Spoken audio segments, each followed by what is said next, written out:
I'm Nico Halili, and welcome to The Score, where we tackle the hottest and trending topics in sports.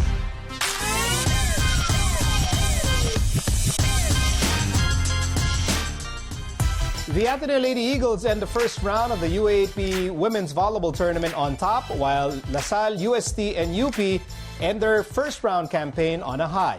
To discuss the weekend's UAAP volleyball games, we have our analysts today, Nicole Tiamzon and Jim Jebster Ferrer. Hi guys! Hello! Happy Monday! Yes. And when it's a Monday, automatic yan. We always have an animated volleyball discussion. In sakto, we just finished the first round, and we have Ateneo on top, and Ateneo coming off a win over NU. Chami, you felt that Kat Tolentino deserves a lot of credit with that win. Why? For me kasi nung last game, or kahit sa lahat naman ng game, si Kat talaga yung nagsistand out for me. Kasi yung pag-step up niya ever since, not just sa offense, which is actually lagi naman natin nakikita sa offense si Kat eh. Yeah. Pero yung depensa rin, nag-improve din talaga. And the accountability sa sarili niya na kailangan na nag-i-score talaga siya. Yun yung nakita kong nakita ko nung weekend din sa kanya. Well, for me naman si Maddie Madayag kasi ang hirap magkaroon ng 17 points kung middle ka. Ang ganda nung ginawa ni Maddie, tuloy-tuloy yung consistency niya sa laro niya. So, ang ganda talaga nung naging reception siguro din ng Ateneo. So, nabibigyan ni Dina yung ball, well-distributed yung mga sets niya sa lahat ng spikers niya. So, looking at Kat's performance and then Maddie's performance and then overall this Ateneo team ending the first round at 6-1. Yeah. Were you surprised? Are you surprised by this first round total performance? Ako hindi naman kasi talagang ever since nung after nilang maglaban ng LaSalle Ateneo, I think nag-bounce back talaga, nag-recover si Ateneo eh. Yeah. Diba? So maganda yung naging performance ni Ateneo. Bumawi talaga sila after nung talo nila sa LaSalle. Alright, speaking of LaSalle, the Lady Spikers, they won over FEU. FEU put up a spirited effort in the third set but just was not enough. Team Tiamzon, you unanimous with our analysts. You both agree on this. Team Tiamzon was very impressive in this match. Chami, how come? Ganun ulit, yung word na step up. Kasi lately, hindi natin siya nakikita sa pagiging first six, di ba? So ngayon, meron na siyang chance na mag-perform and ginrab niya. And yung expected mo naman sa kanya coming from a champion team din naman kasi. And part siya nung nag-champion na team ng LaSalle eh. Nagpe-perform siya, uma-atake siya. And hindi naman tayo masasurprise sa ginawa niya rin. Yeah, like what Chami said, maganda kasing yung nilaro ni Chami Tiamzon din kasi. Maganda yung nilaro ni Team Tiamzon this weekend. So parang si Des Cheng, alam naman natin injured siya ngayon. So ang ganda nung performance ng pag-step up niya nung binunot siya ni Coach Ramil talaga. And that allowed LaSalle to move up to 5-2. And now we go to that UP win over Adamson. And again, agree na naman kayong dalawa. You both feel that Ayel Estranero deserves a ton of credit. Now, what did Ayel do so well in this match? Siguro, Tito Mika, yung kay Ayel naman kasi, di ba hindi naman talaga siya kasi center? Like, pag titignan mo yung roster ni UP, halos lahat naman kasi nagko-contribute. Pero yung setter, I think, yun talaga yung highlight eh. Na malakas yung spikers mo, yung setter, talagang siya yung siya yung nagko-control ng game. Parang Ate Jem, di ba? So, for me, Ayel, very consistent na talaga sa mga ginagawa niya ngayon. And also, aside from setting department ni Ayel, ang ganda rin ng depensa ni Ayel eh. 11 excellent digs yung nagawa niya. So, malaking factor din yan para sa UP talaga. I think advantage din natin na parang libero siya before, tapos nag-setter din siya. So, malaking bagay din talaga. It really makes her a complete player. Yes. Package na yan eh. Complete package for UP. And this is a bounce back win that UP needed. Right? They need that game. Yeah, okay. And so great job for them. Let's go to that match. UST winning over UE. And we're going to talk about two of the exciting young players in the league. Chami, I'll start with you. You wanted to focus on Mafe Galanza. Why? Mafe Galanza, for me, mahirap kasi na setter tapos rookie. Mahirap kasi kapag crucial time, crucial points, parang ewan ko, yung decision-making siguro ate. What do you think na mahirap ba for a rookie din na ano? Siyempre siguro I think mahirap for Mafe kasi rookie siya tapos lahat ng binabatuhan niyang bola seniors eh. Yes. So parang kahit papaano parang di mo alam kung saan ka ba magbabato ng bola pero sobrang ang lakas ng tiwala ko kay Mafe kasi ang tapang niya maglaro as a rookie talaga. And coming from Coach Kung Fu nga, na rookie, pero may senior din naman sa labas na setter. Pero siya yung pinipili at pinapasok. Ibig sabihin, marunong talaga siya mag-distribute ng bola. And then another young player that's so fun to watch for UST is Ea Laure. Yeah, Ea Laure kasi parang ang laki nung kailangan niyang gawin para sa USC team knowing na Melena is injured now. So parang talagang ang laking step up na kailangan gawin ni Ea inside the court. So kailangan niyang tulungan si Cici, lahat ng teammates niya talaga. And so UST winning over UE and UST moving up to 5-2. When we look at the team standings, okay, now, you have to be honest here. Pag tinignan niyo yung team standings now, which is surprising, which is not? Chami, I'll start with you. Siguro, yung time na yun, yung UP sana, angat You were na. expecting Yeah, you higher were. sana UP at the end of the first round. Pero, Tito, sabi nga natin, magulo talaga eh. Kahit sino naman pwedeng umangat dyan eh. Pero yung top 2, siguro from last year, we're expecting na nandyan pa rin sila sa Final Four. Same with Chami. I think UP talaga yung hinintay ko na parang bakit nawala sa Final Four ngayon sa first round. But I know, second round magbabounce back yan eh. Iba na naman yung takbo ng laro ngayon natin. Yeah, this race to the Final Four is going to be a crazy one because you know you have Ateneo at 6-1, and then you have two teams at 5-2, two teams at 4-3, and you know NU at 2-5. You know this team is a 2-game win streak away from, I mean, really making a run for this. So I would imagine if I ask for a fearless forecast, you probably would not want to do that right now. No.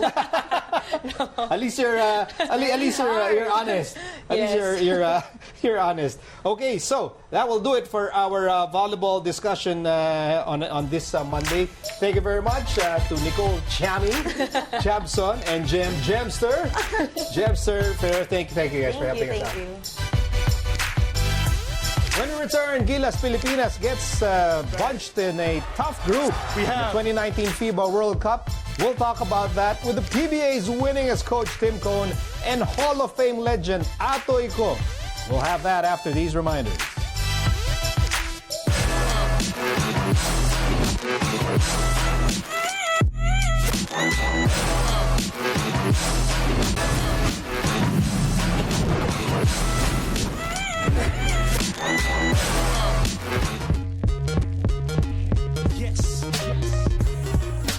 Gilas Pilipinas is now part of Group D in the 2019 FIBA Basketball World Cup.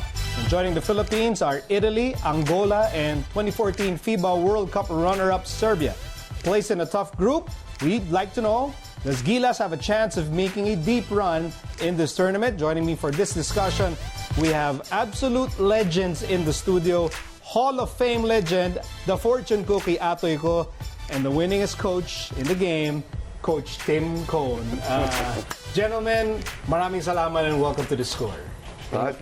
Go ahead. Thank you for having us, for having me again, and it's a privilege to be seated beside the legend. This is my idol. I grew up with it. I grew up watching him. I learned my basketball watching Atoy Ko play. So so the fans are going to awesome. learn a lot today. They'd like to know what are our chances of advancing beyond the group stage when we're in a group with Angola, Italy, and Serbia. So, Coach Atoy, I'll start with you. I start with me as a player. I think we have to have consistent shooters. Maybe before that, we really have to be in tip-top shape kasi we really very, very underdog in this group, di ba? And then we really have a very good shooters, and not only good shooters, but should be consistent shooter. And also, some big man to get the rebound so we can run. We have to run. But really, it's hard to say. Pero in my point of view, we really have to try our best and really practice hard. Coach Tim. I think Atoy's got it on. We got to be able to shoot the ball well. No doubt about it. We have to have, and I think that's what they've really focused on and trying to bring as shooters. But for me, you know, the Angola obviously is beatable. It's not a given. Any of those teams are not. None of them are given. I don't care what bracket you would have been in. Every bracket would have been hard. But to me, if you have to choose between, because you got to win two, so you got to either beat Angola, which is I think their third game, and I think they play Serbia first, and then they play Italy. So it's a choice between Serbia and Italy. Someone's got to get it, and it looks like Italy is the team that's beatable. I mean, they're going to be tough, but they're beatable. And I look at the last World Championships we went to. You know, we played Argentina to a big battle. We went overtime with Croatia, I think it was. So, I mean, and there's a real good chance that someone's going to take us lightly, and we'll go out and sting them. And I know one thing, Coach Yang, he won't let his players be intimidated by anybody. They're going to go after anybody, and they're not going to be intimidated. That's an important factor, Coach Atoy, that intimidation factor. Now, when you compete in the highest level, this is the highest level, the World Cup. Kasama yun. How do you stop yourself from being starstruck, especially if you have NBA guys coming over to play? You really have to be in shape, really in shape, and mental toughness para to get away from that. Kasi may starstruck eh, di ba? Magugulat eh. Yeah, I remember Jimmy Alapag in the last World Cup that we played in. He told the guys, no picture taking. No picture taking until we play these guys. Maybe after, but not before. Kasi nga, hindi pwedeng parang you can't be a fan. No, you can't. Talking about beatable, I think Coach Yengao is really doing very well. He knows what he's doing. But with addition of team coach in the coaching staff, I think that's one thing. Oh, you have Atoy Ko campaigning for you now. I should be campaigning for him. Who's going to question the coach team con, right? Well, you know, Yang has his own system. You know, he has his own thing, and he's very comfortable with the people around him, with Kaloy Garcia and his group. He's got a real good vision of how he wants his team to play. And, you know, I mean, I would give him alternatives because I look at the game differently from him, but I would not be, you know, we would not be right on line with each other because we do see the game differently. And Yang has been able to take teams and make them overachieve. You know, you see the Rain or Shine teams, you see the NLEX team right now is playing really, really well. He takes players and makes them overachieve. I agree. And players have to be able to overachieve to beat those kind of teams. So you're not going to beat them with talent. But you got to beat them with more than talent. I'm saying that because with the mind of team coach also, it might help. It depende kung Coach Yengao going to accept that or not, di ba? Pero as a basketball fan, but that's my point of view. Two minds is better than one. Yeah, well, thank you. I appreciate that. Our national team I coached it in '98, and it was an incredible experience. It was a tough one because we came up short, and I know I've been around Chot Reyes a lot. I know all the ups and downs he went through all that stuff, and now Coach Yang, you know, has done it once before, and now he's back at it. The good thing about Coach Yang is that he's experienced it already, and he knows what it's all about. National team coaching. It's a different animal. Don't realize it. It's not like you're coaching a PBA team or a UAAP or NCAA team. National team is a completely different animal. Okay, let's look at this from the point of view of the other teams, Italy, Serbia, Angola. When they play the Philippines, what will they be surprised with? Ano ba yung panggulat natin against these teams, Coach Atoy? Good question. Oh, is it our outside shooting? Is it our speed? maybe now Maybe I it's can Andre say Blatch? maybe more Andre Brads, di ba? Pero one man is not enough to, di ba? We really have to cooperate. Everybody has to contribute, di ba? As what I'm saying, my point of view, we really have to run them, and then we have to have good shooter, and also we need Bloods and other big guys, and also even if the NBA will allow Clarkson to play, maybe it will be add power to the team, di ba? I think we have more good chances of winning against Italy or Angola. Well, I think guys like Pogoy will surprise them. I think that they'll look across the court and say, and then they come out and play. I think when the imports come in, they are so absolutely shocked at how skilled our league is, the PBAs. They're absolutely shocked every time an import comes in, and they didn't expect it to be like this. And I think there's going to be that same kind of not expecting them to be like that. I mean, you can watch them on video, you watch them on tape, and they can prepare. When you get out there and you play, and these guys are playing their hearts out, and they're knocking down shots, and they're defending and getting in your face, it's a whole different ball game. So I think that I think they'll know Blatch better. I think they'll be comfortable with Blatch because he's an NBA guy. But I don't think they're going to be comfortable with Jumar. Jumar could really surprise a lot of those bigs out there. And our point guard, our speed at our point guard level. Guys like Jason and the ability to get to the basket. I think that was the biggest surprise in 2014, was our ability to blow by people and get to the basket with the dribble drive motion that Chot Reyes brought to the national team. And add to that, maybe Aguilar can improve his perimeter shots. Because he's tall, but he's skinny, and then he has the ability to jump high, really, if he can improve the perimeter shots. Super athlete, and they're not going to see an athlete like him over there. They're going to be surprised at how athletic Japet is. Yeah, I think they'll just be distracted with Japet's hair. I don't know what rule you have. I don't know what rule you have on the team. Like, I don't know how long he can grow his hair. I don't have any rules. They can grow it. Yeah, just so long as he's playing well, go ahead. Yeah. But I think it also leads to a discussion when other teams look at the Philippines outside of, let's say, Blatch or a Junmar or even a Japet, and they see the size disparity. It can have that effect that teams are like, okay, this is a small team. We can take these guys and kind of take us lightly. Have you had any experience like that before? Na, literally, small tayo because we're a smaller team.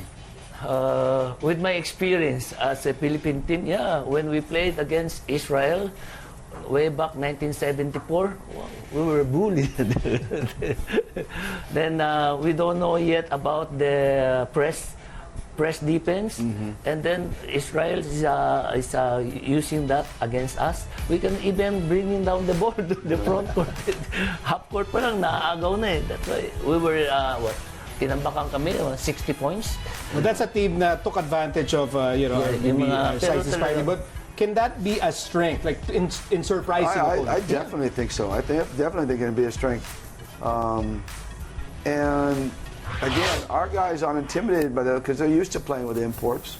They're used to playing against imports, so they're not going to be intimidated by anybody. And again, I have to go back to the coach. Coach Yang will not be intimidated by anybody, and he won't let his people be intimidated by him. So they're going to come out and just play. And he's going to have that. I've been coaching against Yang Yao for years, and his guys do a great job of just coming out and playing. They don't feel pressure. He doesn't put pressure on guys. That's my problem as a coach. I put a lot of pressure on my players, and they get tight. And but Yang's guys come out, and I wish I had that magic. Just come out and they play with comfortability. They're comfortable with their shots. They don't panic, and that's the biggest thing. Is that you get into these things and you start to look around and you say, "Oh no, we can't beat these guys," or "Oh no, we can't play our game," or "Oh no." That will not happen with this team because of Coach Yang. And on that note, we'd like to thank our legends. I cannot believe we have these two guys on the set right now. The fortune cookie, Atoy Ko, and of course, the winningest coach in the Actually, PBA. I was really intimidated when you told me that I'll be sitting beside Steve. You're Atoy Ko. Why should you be intimidated? He's my idol in coaching, He's Atoy Ko. This is one of the funniest guys you will ever meet. This guy makes you laugh all the time. I mean, he's I don't want. I say it in a really nice way. You're one of the best clowns I've ever been around. You're Atoy Ko, Coach Steve Ko. Play golf with this guy. He is hilarious. Thank you, gentlemen. Still ahead, it's the turn of the country's top high school hoops players to grace the spotlight at the 2019 Slam Rising Stars Classic. Stay with us.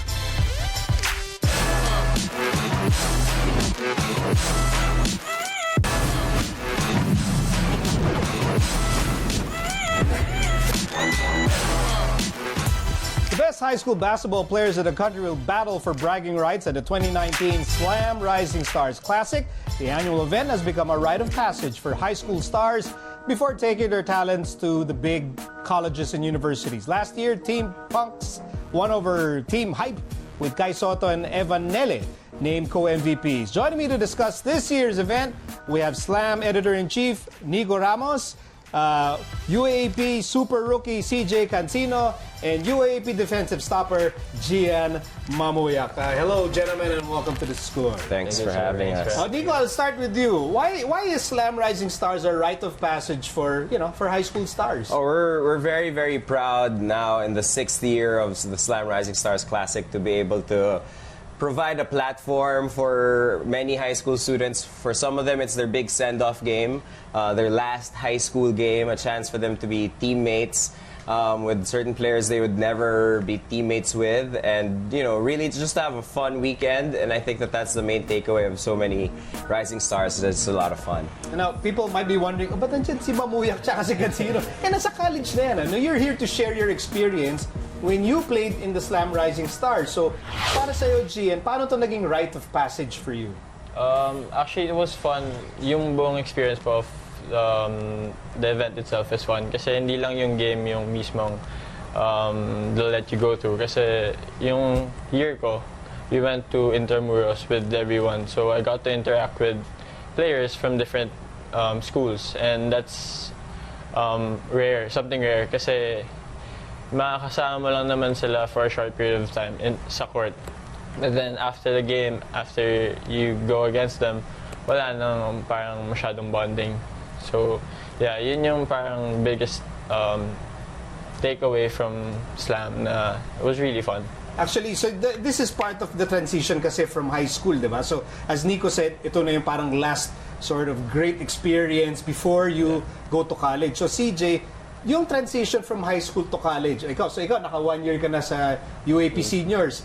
Ano yung biggest adjustment that you've had to make? Siguro yung biggest adjustment is kung paano ka makisalamuha dun sa mga veterans kasi iba yung respeto na dapat bigay mo sa kanila. Siyempre, as a rookie, kailangan mas mataas yung respeto na bibigay mo sa kanila, hindi lang sa loob ng court, pati rin sa labas. Gian, you've been in the UAP for, correct, 2 years now. 2 years. So in your 2 years, what are the biggest differences na yung from coming from high school and pagtapak mo ng college, ano yung biggest adjustment that you've had to make? College ball kasi is really different.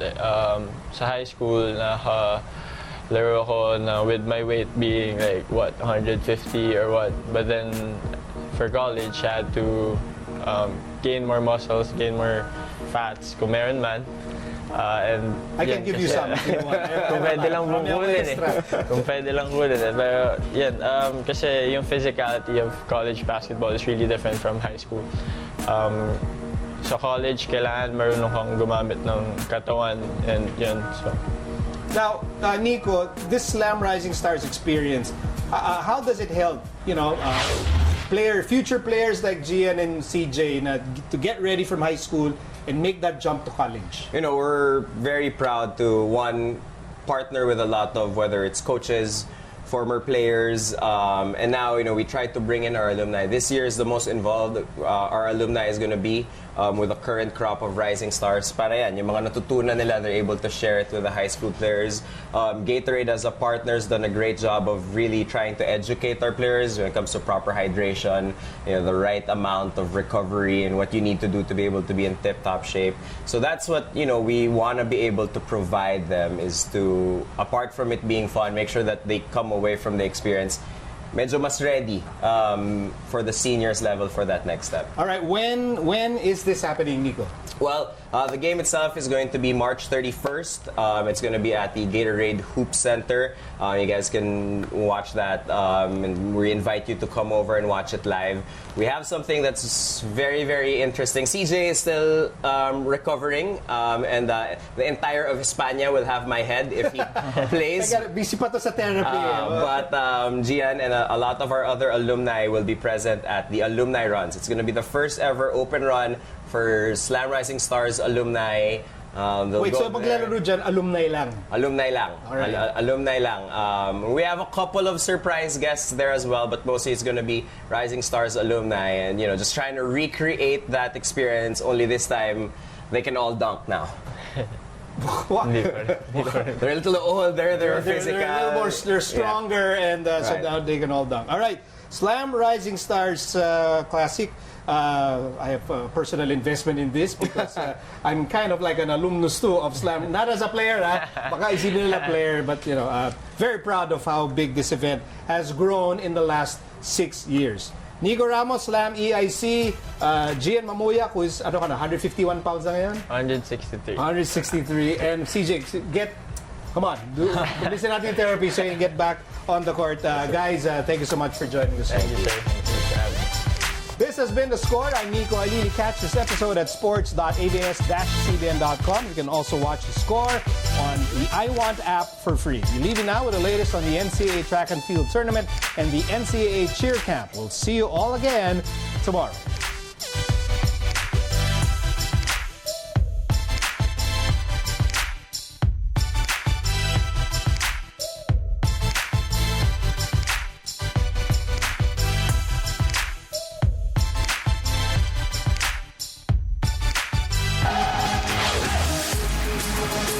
The Mapua Cheering Cardinals and AAC Generals Pep Squad are out to get a spot in the NCAA Season 94 cheerleading podium.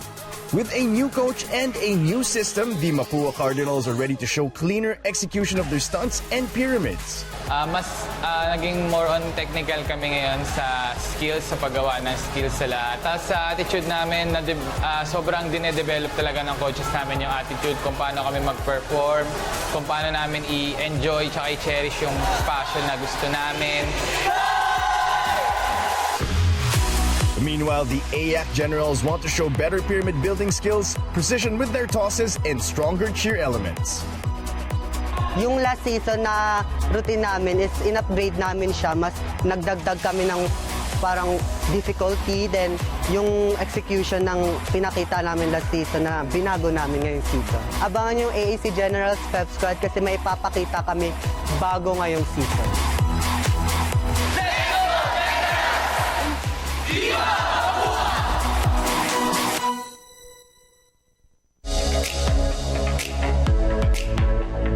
Speed was on display on the final day of the NCAA Season 94 Track and Field Tournament. In the 1,500-meter run, Perpetual's Jumel Gonzalez grabbed gold in the juniors division, while Jose Rizal's Edward Sabellano finished first place in the seniors division. In the 4x100 relay juniors division, the Perpetual Altas added gold to their tally, while Mapua University ended in first place for the seniors division. After 3 days of competition, the Perpetual Altas dominated the tournament with 1,024 points to claim the overall championship for the juniors division. In the seniors division, Jose Rizal University reclaimed the NCAA Track and Field Championship with 663.5 points. Very happy lahat ang buong community ng GRU, especially mga players. We're really proud because 100 years ngayon, we offered this to our president and to the whole community of GRU. Actually, it's really hard decision na mag-champion na po. It's anybody's game like Arellano and Mapua and other school. Very tough. Pero ang maganda kaya sa competition, halos lahat nag-deliver. Hindi lang yung one school lang. So maganda ang progression at development ng NCAA track and field.